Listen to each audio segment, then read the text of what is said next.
जौलपुर नाम के एक गांव में दीनानाथ नाम का एक पंडित अपनी पत्नी के साथ रहता था। दीनानाथ बहुत ही गरीब था। कभी कभी उसके पास खाने तक के लिए कुछ नहीं होता था। भाग्यवान, मेरे साथ साथ तुम्हारा जीवन भी बेकार जा रहा है। मैं तुम्हें 2 वक्त का खाना तक सही से नहीं खिला पाता। तुम क्या सोचती होगी मेरे बारे में? तो पत्नी बोलती है, अरे नहीं नहीं, कैसी बातें कर रहे हैं आप? मैं ऐसा कुछ भी नहीं सोच सकती। चलो, मैं जाकर कहीं से भिक्षा मांग कर लाता हूँ, शायद कुछ खाने को मिल जाए। और ये कहकर दीनानाथ भिक्षा मांगने के लिए निकल जाता है। तभी थोड़ी दूर चलने के बाद उसे कहीं से थोड़े चावल मिल जाते हैं, तो खुश होकर उन्हें लेकर वापस अपने घर की तरफ जाने लगता है। तभी रास्ते में उसे एक भूखा आदमी मिलता है, जो कि भूख से तड़प रहा होता है और बोल रहा होता है, खाने को कुछ दे दो, मैंने कई दिनों से कुछ नहीं खाया।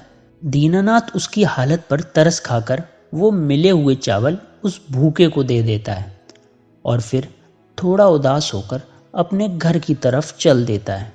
तभी आगे रास्ते में उसे फिर एक बूढ़ा आदमी मिलता है, जो कि प्यास से तड़प रहा होता है। तभी पंडित जी उसके पास जाकर उसे अपनी बोतल से पानी पिलाते हैं। तभी वो आदमी बोलता है, दीनानाथ, मैंने तुम्हारी कितनी परीक्षा ली, तुम उसमें हमेशा पास होते गए।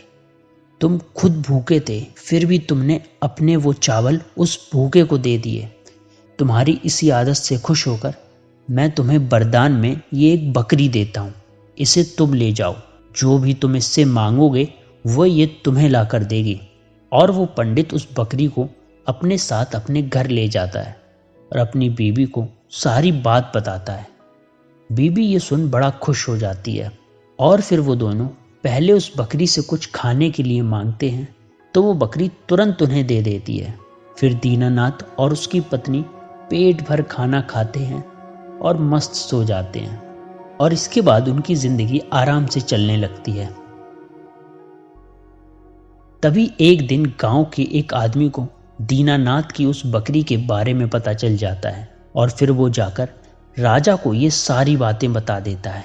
राजा दीनानाथ के घर आते हैं और उस बकरी को छीन कर ले जाने लगते हैं।